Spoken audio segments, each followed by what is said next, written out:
Every year, the Royal Institute of British Architects holds a competition to find the UK's best new house. From hundreds of entries, they whittle it down to a long list, then a shortlist, and finally a winner for this great architectural prize. And this year, for the first time, Grand Designs is along for the ride.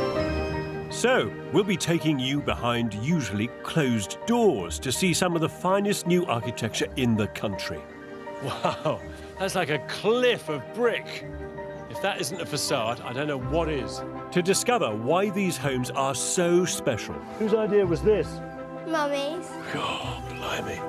And most importantly, what they're like to live in. Sit there, dangle my legs out, cup of coffee. Perfect. This series is entirely dedicated to great houses of today, homes from which you can take inspiration, which are the exemplars of where design is heading.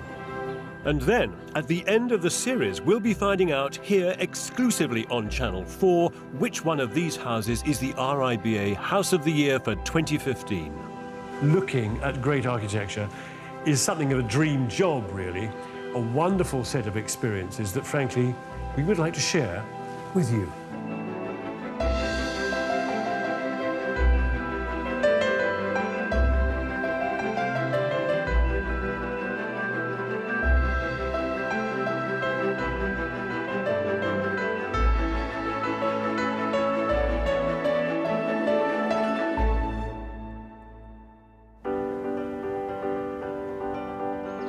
In this series, we're exploring some of the best contemporary homes in the UK, all of which are in the running for the Royal Institute of British Architects House of the Year, the BAFTAs of architecture.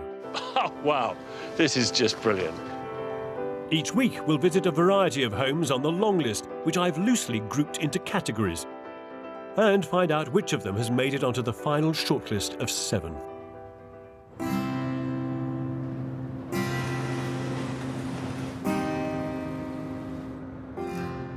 Our cities are the places where space is at its highest premium, where the architect's brief is to magic space from nowhere, respond to what's called the urban grain, for which read urban jumble, and figure out what to do with those scrappy leftover spaces that are awkward, if not downright uninviting.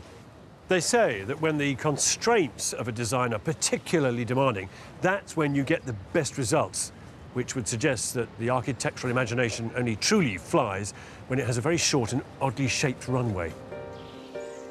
In this programme, we're looking at houses that have all adopted an ingenious approach to space, or rather the lack of it. And the first is in Kew in West London, which is full of polite Victorian terraces. And then you get to this. This powerful, experimental 4-bedroomed house started life as a stubby plot on the site of an old stable block, used for storage and parking in the heart of a conservation area. Now, 2 barn-like pods thrust up and out from behind the old stable brick gables, linked by a rectangular glass walkway. But the really eye-catching thing about this house is the rusty orange industrial sheet steel. It's not surprising that it's home to 2 engineers, Tim and Joe Lucas. Tim, welcome. Thank you very much. A wet day. Yes. But, Hello. Come in. This is Joe. Hi. Joe, how are you? Lovely to meet you. And you. Thank you for inviting me around. It's a great building. Well engineered. Hopefully. Interestingly engineered. I think the house could only exist in the way that it does because of the skills that Tim and I have. I think it's definitely a combination of our backgrounds and who we are, and I suppose it happens in any house, is that it's a combination of the people who actually create it. Yeah. And I suppose that comes out in what turns up. A little bit strange and odd and... Yeah. In one of the steel pods that make up this house is the family room and kitchen with children's bedrooms upstairs. The other pod is more private, containing a sitting room and parents' bedroom on the floor above. Both are joined by a long, slim, 2-storey glass box that contains the staircase. But the largest single space is the basement, as big as the entire site. which divides into a workshop for Dad and an indoor playground for the children. The result is a house where rooms ping off in different directions, but where each space feels generous, inventive, light, open, and above all connected to the other spaces. In terms of brief that you gave to the architect, what were the big ideas that you wanted? I'm from Australia, and one of my criteria was that the house had to not feel like a new build. I wanted it to feel like a house that had a history or could have a history. I want to live in an old castle or something like that. I think of the building, particularly with the brick walls around it, sort of almost rising like a miniature castle. It's got, and the metal gives it that defensive armoured look. Apart from the shapes of this building, the other memorable aspect of it is this Courtyard steel. Yeah. Where does that come from? It actually comes from an industrial background of coal wagons and bridges. But to put it in a conservation area right next to Kew Gardens, which is obviously where we are, it needs a bit more grain and a bit more texture. What's remarkable is that these huge steel roofs were all prefabricated in a factory. It was a really surreal experience to see your house in pieces. They actually created the entire house, and so you got to wander through it, and that was just, what a feeling. We brought them up one by one and lifted them onto the site with a crane. So it's like sort of modular chunks are made and then kind of pre-assembled. Lifted that welder together. Yeah. We had 2 welders on site for 3 months. To get approval for such giant rusty steel shapes in a conservation area required a massive charm offensive. How did you swing this with the planners and the community? How did you get the consent to build this? I think because the road is quite eclectic, that's really helped in terms of the context that we could do something bold and modern, and we ended up getting unanimous consent. This allowed Joe and Tim to design a playful and bespoke house for their family, 6-year-old Alex and 8-year-old Rosalind.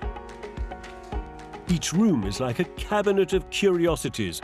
Doors double as screens for cupboards. Most elements are built in and made by either the architect Stuart Piercy or Tim's brother Sam. Even Rosalind has designed her own ingenious sloping clothes rail. There's hardly any room for a straight one. Yeah. I don't want them all to be in the drawer so I can't see them. So I thought, why not put it sloped on the wall? It's brilliant, because it means you can put long dresses at one end, and then shorter dresses and skirts, and then finally socks at the other end, yeah? At the short end. This seems to me to be a house of... it's a bit of a house of fun. So have I discovered everything there is yet No. to see in it? What do you mean? Why are you giggling? Something in the basement. Something in the basement I should go and see? Yeah. Okay.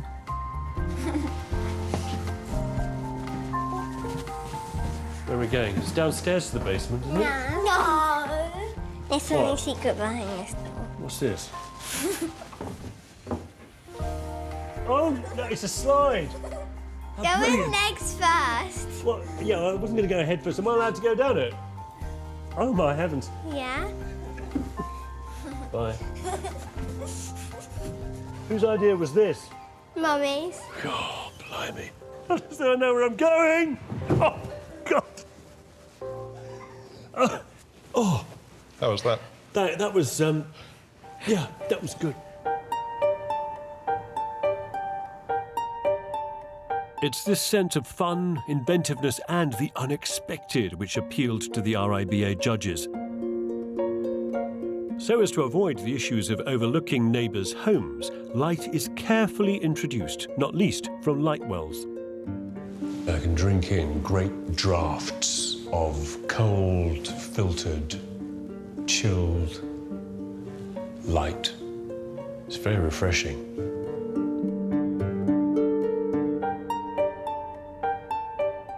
The central connecting walkway, however, is all glass. The sense of exposure here is from all sides. So up here, Up here. this is like walking across a bridge, a steel bridge. I can see why an engineer would build this. It's quite good fun. Yeah. Oh, and this is another beautifully crafted space. This Yeah, this is our timber line, like a little library up here. the landing. This is where we sit when the girls have a bath. Because girls do spend a long time They in the do, bath. yeah. So we sit in this armchair, we can watch the sun go down over the chimney pots opposite. Planning restrictions meant they couldn't just put big windows in their roof, and so they devised a lovely and subtle solution: camouflage. The perforations come from looking underneath the tree, seeing the points of light, and then what the architects did is abstracted that into a pattern of square-cut holes. When the sun comes out, we get this glorious dappled light through the space. Oh, and as you speak, look. The clouds part. Yeah. How fantastic is that? There is poetry, wit and craftsmanship within the tough, rusty urban armour of this place. The little perforations are the brainchild of architect Stuart Piercy. We photographed the tree canopy from below looking up, and then we placed small squares on every leaf in the tree manually. This drawing kind of shows all of the small squares placed individually on that tree image. You upload a drawing to the computer and it traces around the lines, and effectively the water jet cutter will just cut whatever's on the drawing. Amazing as it sounds, what they use to cut the steel is high-pressure water. At around 20 times the pressure of a car power washer wand, water jet cutting can match plasma and laser cutting, but doesn't produce heat that could distort metal. The water jet cuts in a water bed. Underneath the water bed there's a layer of sand, and then there's lots of steel sheets, because it's so powerful, the jet, that it would just cut straight through itself, effectively, unless it has this great big bed. You can see here on the screen, those are the squares at 1 to 1, and it's cutting within a millimetre of those squares. So it's entirely predictable what you get from the machine. You can take an image with your digital camera and you can trace over that image. You can cut it out of anything. You know, you can cut stone, steel. The perforations were just one of the many ingenious ideas that went into this house.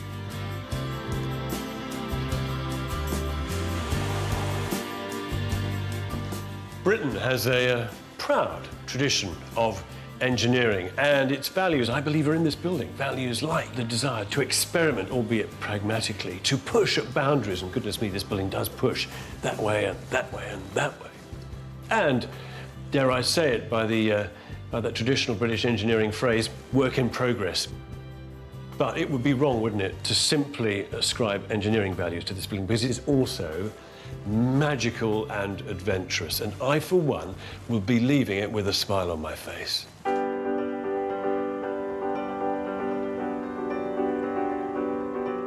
This is the first of several remarkable urban houses vying to win the prestigious title of House of the Year. But it's facing stiff competition, because the rest of today's houses all respond with equal inventiveness to the challenges of seemingly impossible sites.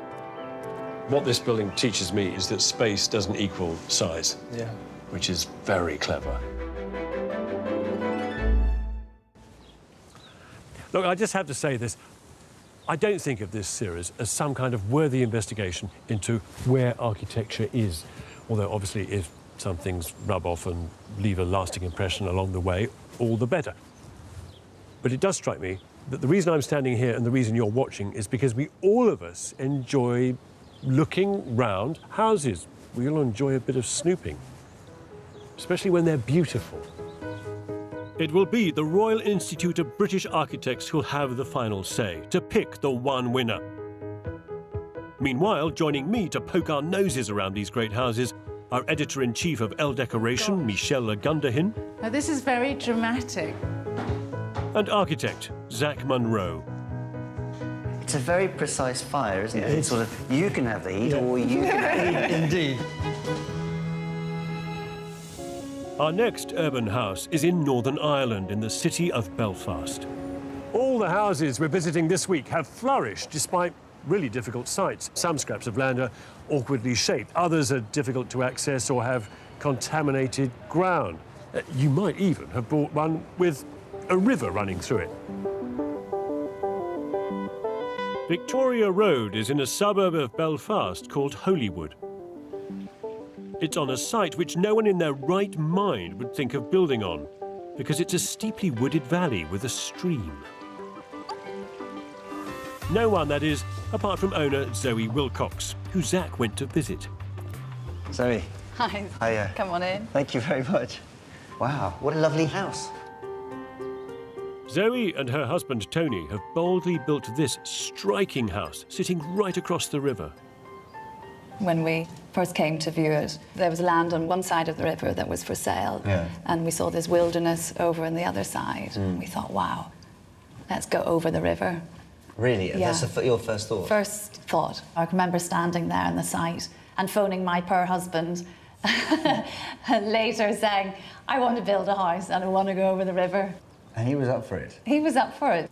For us, it was all about the magic and the beauty of the site and bridging the two sides and making it one whole. The main entrance to this long white chocolate bar of a house is halfway down and leads into the kitchen, which sits directly over the river. Leading off from here is the snug and a guest bedroom on the near bank.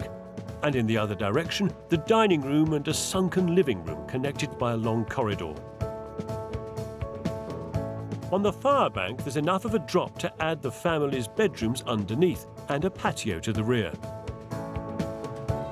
The effect is a sequence of unfolding semi-connected spaces, corresponding to the rhythm of the windows along the south face of the building, which draw in sunlight and offer delightful views over the stream. Oh, wow. It really is a bridge. It feels really big. It feels like you've got a massive garden. And with this bridge, you're kind of taking ownership of it. Well, we didn't want it to feel like a site of two halves. We wanted it to feel very much connected. The RIBA judges singled out Victoria Road for exploiting the site to give maximum garden and for skillfully straddling the ravine. If you look at bridges, and I've looked at quite a few when we were researching the house, the metal construction of a bridge, there's a natural rhythm. And it does, from this angle, I'd start to read it as a bridge. And it's just a very different way of dealing with your landscape. It's deliberately artificial. It's not natural. It's not pretending to be natural. That's more respectful. On one hand, yes, it's a big block of grey, but there's a certain, I think, elegance to it. The architect called this a simple object resting in a clearing, but to achieve that called for complex foundations. It took 6 months of extensive groundworks, costing 20% of their budget, to provide enough support for the bridge's structure. We had to pile everywhere rather than traditional foundations to give it, well, permanence. So it didn't fall into the river.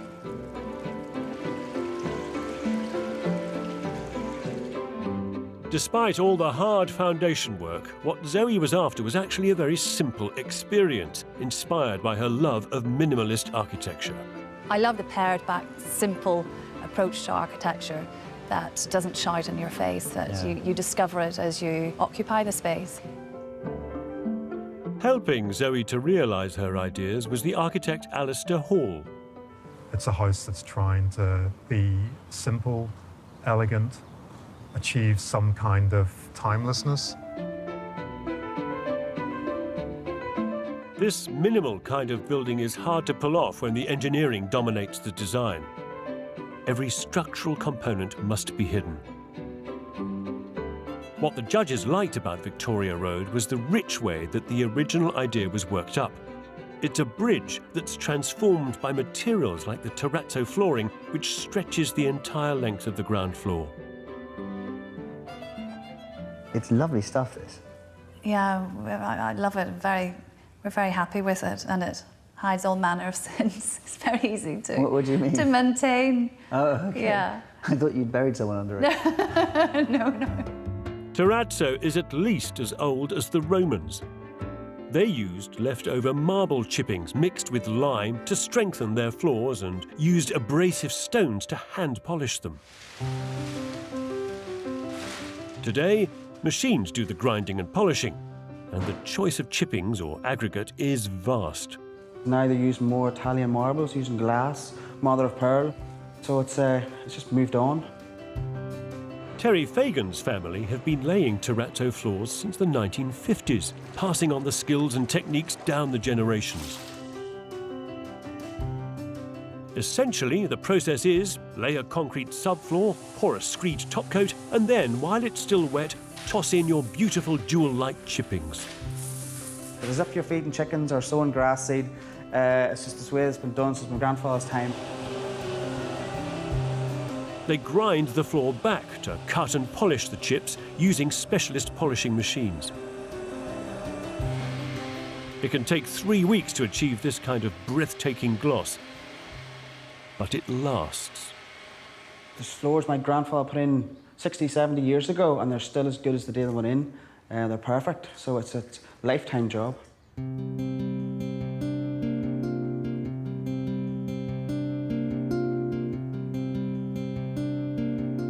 The stream dictated the engineering, but it also delivers great pleasure downstairs.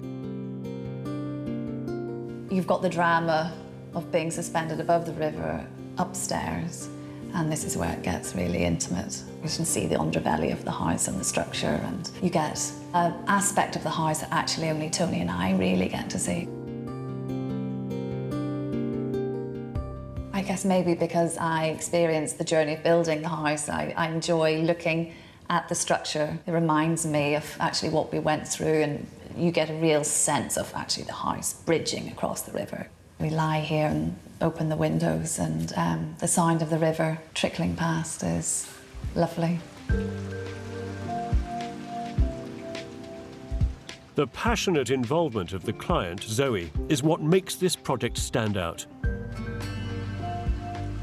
Because without great clients, you don't get great buildings.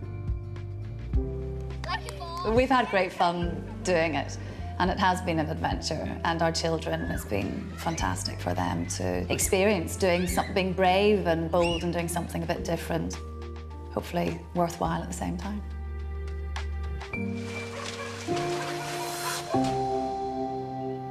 The judges take the role of the client very seriously, and always have. Back in 2006, it was Holly Barn, designed by Knox Bavan Architects in rural Norfolk, that scooped the top prize. It sits on 2/3 of an acre and was commissioned by Jenny Rogers and her late husband, Alan, with a very specific brief. Behind the choice of the layout was essentially Alan, my husband, had to be able to navigate the whole house in his wheelchair. The rest of it really was about how could we make it a house where it was very easy to entertain, and yet you could close off parts of it and you could be private. I think it just worked wonderfully. This building won because it broke new ground and addressed many questions, including how to design for disability and beauty, how to control semi-open plan large spaces, and just how can we evolve the vernacular in new rural architecture. It's ambitious, inventive and innovative, and it responds sensitively to its setting. Because there'd been a barn here before, we wanted a modern barn and also something that would fit with the landscape and would sit in the landscape, looking as if it blended in with the landscape, that used natural materials as far as possible. So that's why it's clad in wood, and quite unusually, I think the roof is wood as well. This house seems to have touched the many people who've come to know it. I too have been an admirer. Kevin McCloud described the house as a poetic exercise in wood, which is a very nice compliment, but personally I think it's a lot more than that.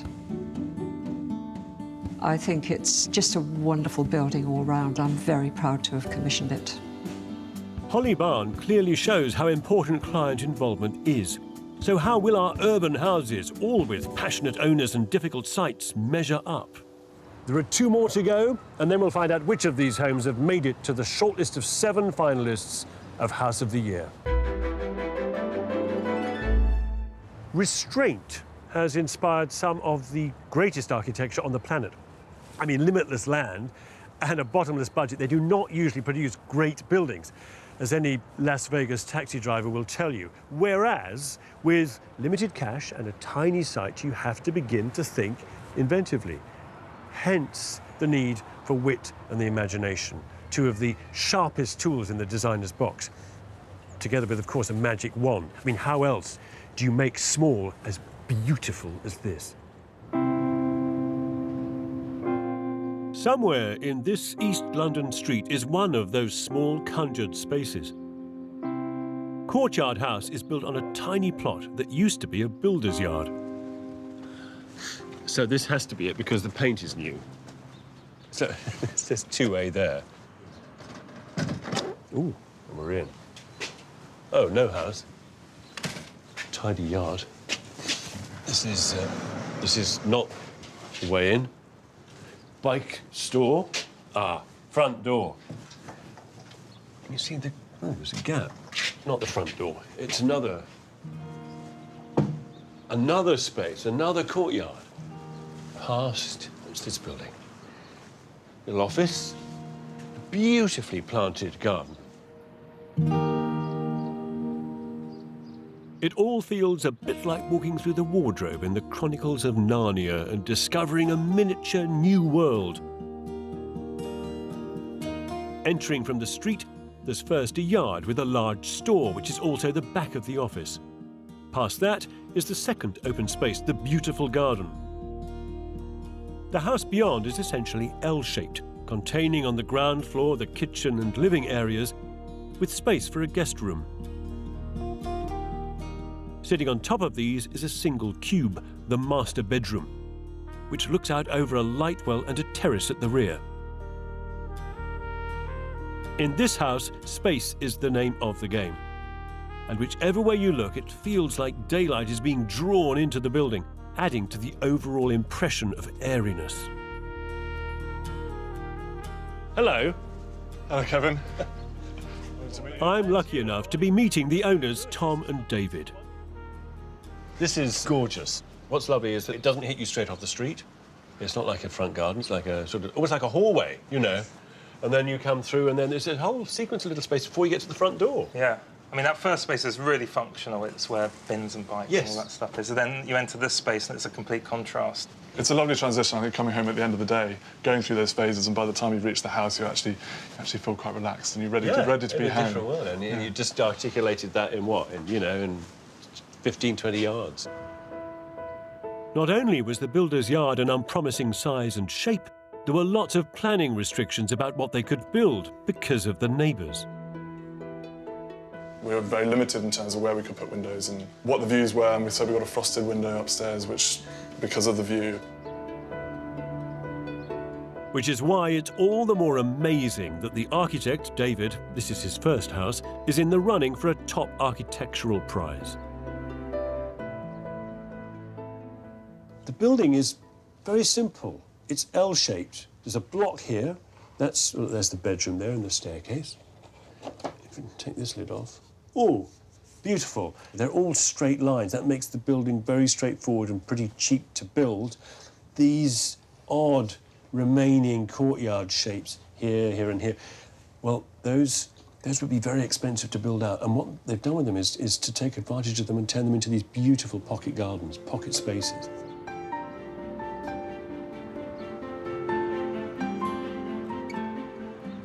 Now, I'm intrigued.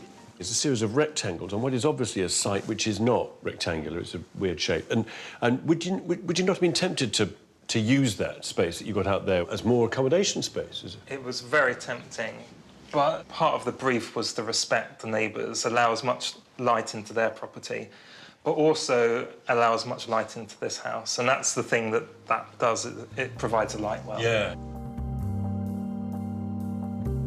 This pocket garden is another example of the clever thinking used to make their home feel brighter and bigger. The result of it has actually created a very private space, even though we're overlooked, just surrounded by 9 neighbours. Wow. Including a church and a Chinese takeaway, actually. To add to the mix. Yes. When they first started building, I wasn't entirely sure how they could fit a house in such a small space. It's a lot bigger than some of the houses that they've been building in East London recently. So, yeah, it's really good. Bearing in mind the constraints of the site, the judges loved how light and airy the house feels, and how the 4 pocket gardens are like extra outdoor rooms. When I first saw a photograph of this place, I was so struck by the use of these bricks. Now, this is a standard brick, isn't it? It's just a corner brick. It's the way that we've laid it which makes it unusual. So normally they're laid horizontally, and by making them vertical, it almost feels like the wall's woven. We wanted to reflect the brick that was on the site originally. The black cladding kind of slides into the building to remind you of how it looks from the outside. Very true. I like the ways they've managed to squeeze every last drop of space and storage out of a small and simple design. Oh, it's a lot bigger up here than I thought it would be. I thought you'd have a small, enclosed, tiny cell on the roof of this. But no, it's a good space. It is, isn't it? I'm very struck by this view, though. It's more like a sort of planted parkland. It's a hidden beauty, isn't it? We're not looking into anyone's windows directly. No. We've got such a long view down there that we can have a big window. Working with David to see past the problems of this small site was his architectural partner, Jonathan Dallas. They have a track record of working on commercial projects and urban spaces. We very much sort of like to reimagine unloved spaces. Public realm projects and public art projects were the beginnings for us, and then we got the opportunity to obviously do this project as our first house, and so the kind of two mix quite nicely. And I guess challenge people's perception of what space can offer, particularly a tight space like this. Yeah, what this building teaches me is that space doesn't equal size. No.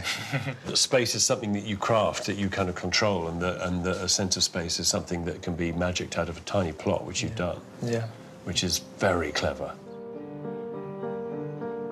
What a delight and a revelation.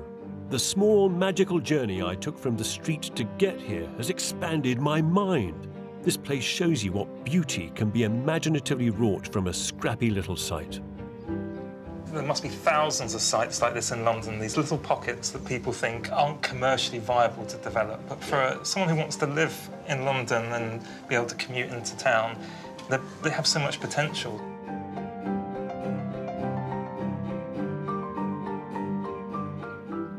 So, how can this beautiful, this modest little building compete against those big, heavy hitters, those large villas in open countryside, and hope to win this award? Well, 3 reasons, I think. The first is there is space for modesty in architecture. Well, partly because actually the modest small building is often harder to do. The second reason is that in this glorious little building, there is a sort of seamless integration between the incidental spaces, the interiors, the exteriors. It's all the work of 2 or 3 individuals. It's the coming together of a small number of people to collaborate perfectly. That's something you just couldn't find on a large project. And the third reason is that this clever little building really articulates space well, and it's a great demonstration that actually space doesn't always equal big.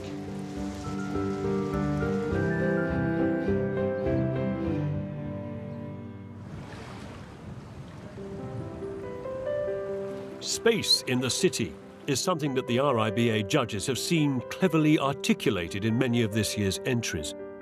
Among the dozens of contenders for House of the Year, they also see many small but noteworthy projects.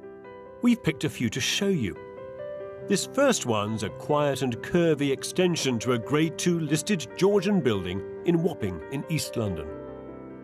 The brief was for more space, to contain a drawing room on the ground floor and an extra bedroom and bathroom above.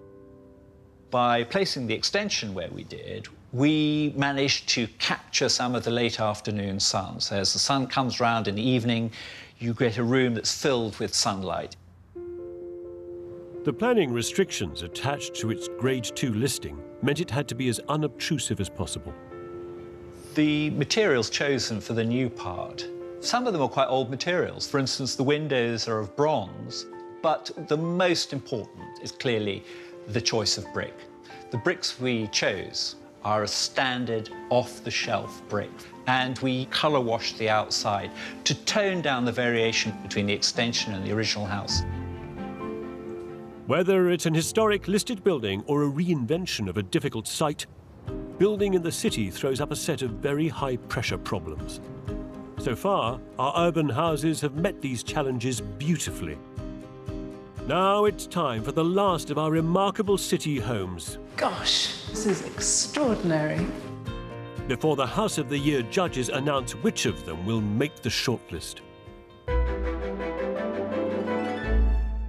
I believe we can all instinctively recognise when something is well designed and well built. Our bodies, our hands and eyes can detect a well-proportioned space and a comfortable door handle. Our subconscious mind relaxes our body and slows the heartbeat when we stand in a building which is flattering and engages us. We can all be critics, and we can all seek out buildings which improve our well-being. Hell, some people even get round to commissioning one from an architect.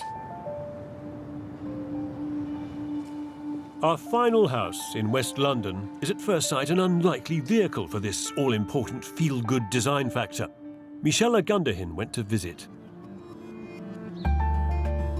Tucked away off the street and surrounded by flats and houses on all sides is this fortress-like home built on the site of a former taxi garage. Well, this is intriguing. It's not really giving much away. So I'm wondering, why is this a potential House of the Year?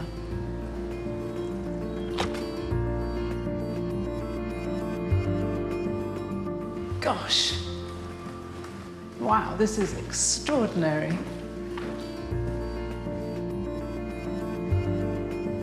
This site is very overlooked. So instead of inserting windows in the old walls, the architects placed a horizontal sliver of glass on top of them, and then pushed the rest of the windows up into the roof. What a masterstroke.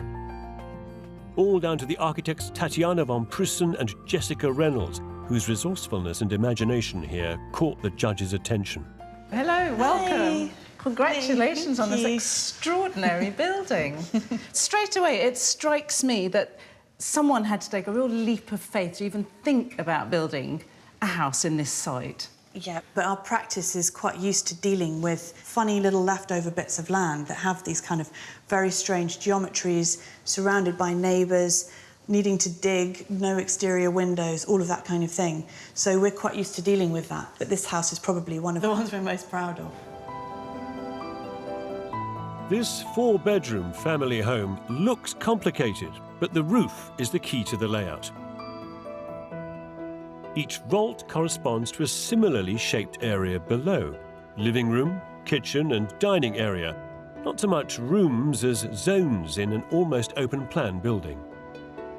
Perhaps the biggest surprise here is that this is also an upside-down house with an extra floor beneath for bedrooms, all lit by two large light wells that punch right down to the basement level.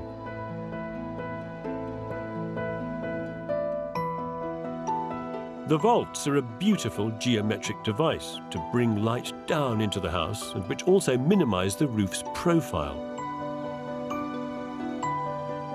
As a rain screen for the tricky, awkward-shaped pyramids, the architects considered using zinc. But the roof's shape was too fiddly and expensive to cover. So instead, they went for a cheaper and more robust single-ply waterproof roofing membrane, often used on flat roofs. The membrane was flexible enough to deal with the roof's tight corners and sharp angles, and it's sleek.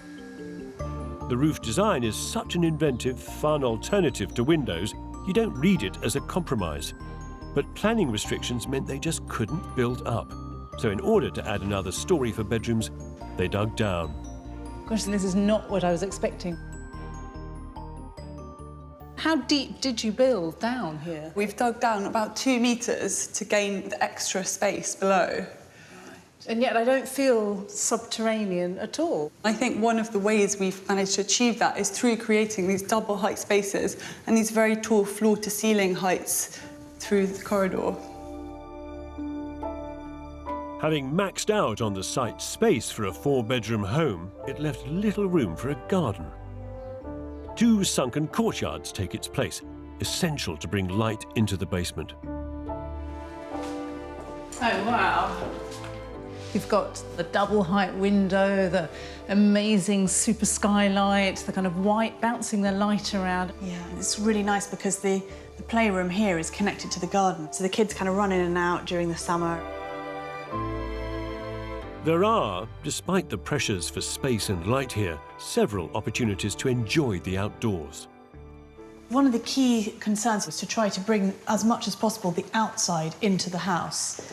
And one example of that is this large sliding glazing door here, which actually goes back into a pocket in the wall. Oh, that's fantastic. It's completely disappearing. It's quite fun, isn't it? And it really turns the whole eating area into basically an outdoor eating area. You're not joking about being overlooked. I mean, your neighbours are right here, aren't they? Yeah. So I wonder what some of the 24 neighbours think about the new kid on the block. I haven't heard any complaints. I think everyone really likes it. It's very special. It doesn't block any of the light in this area. None of the residents around here feel that there's something that's been imposed upon them. I think they've done a great job in a conservation area to do something like this, which is really a clever design.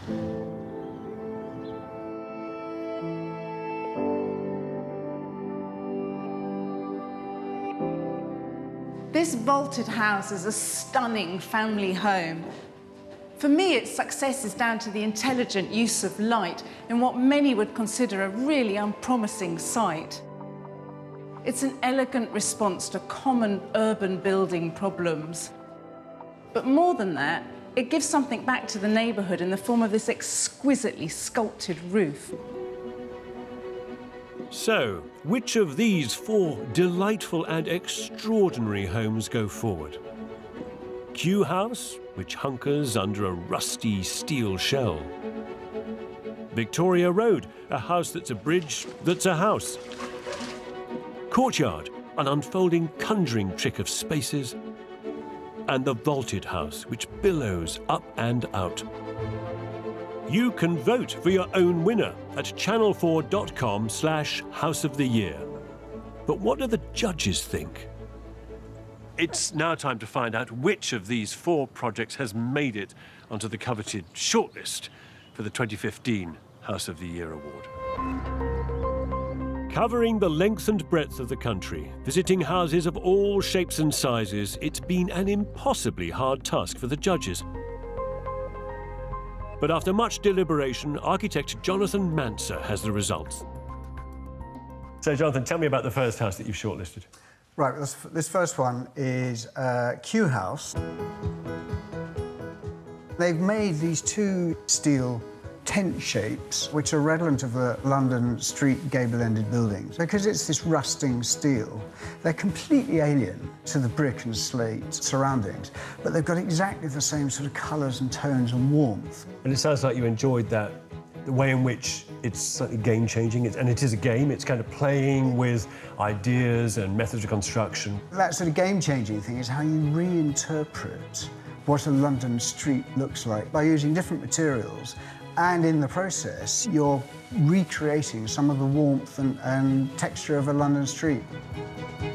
So Kew, this delightful, inventive experiment in domestic living, is the first of this week's houses to make the final shortlist of just 7. I think we feel quite stunned by it in some respects. Even in a conservation area, you have this opportunity to create something very different, and it still honours the area.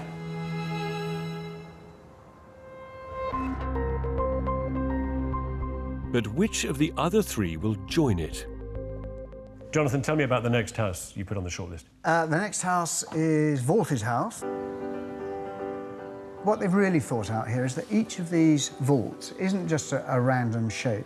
Each shape corresponds to what's going on below it. So this one here is over the entrance area and over the stairs, and that lights the stair. This one is over this space here. Another one over the study. So the light coming down on each of these spaces. And then the really nice little touch, which I really enjoy, is the layout of the floorboard inside corresponds to the vaults. Yeah. There's a simple solution to a sort of apparently intractable problem of how to make a house that's completely landlocked a pleasant space to be in. And they've made it into a magical space. its architects have devised an uplifting and wonderful home on a seemingly impossible urban site. We're really delighted to be on the shortlist. Vaulted House is a really unique project. We spent so much time designing and perfecting the roof. I think it also works really well in the context of its surroundings. It gives something back to the community. People have something interesting and exciting to look down onto, a kind of piece of art.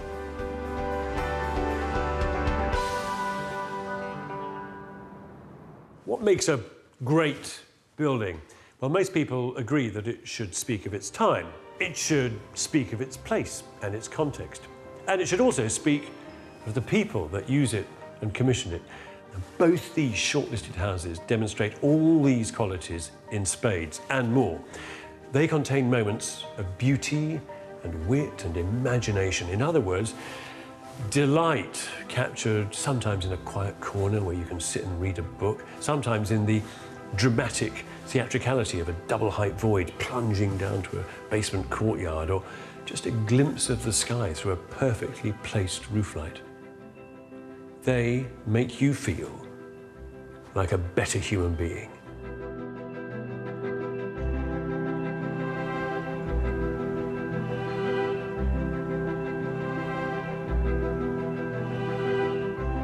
Next time, 5 more outstanding modern homes. I love these little sort of incidental moments, including a pristine villa and a fortress of luxury.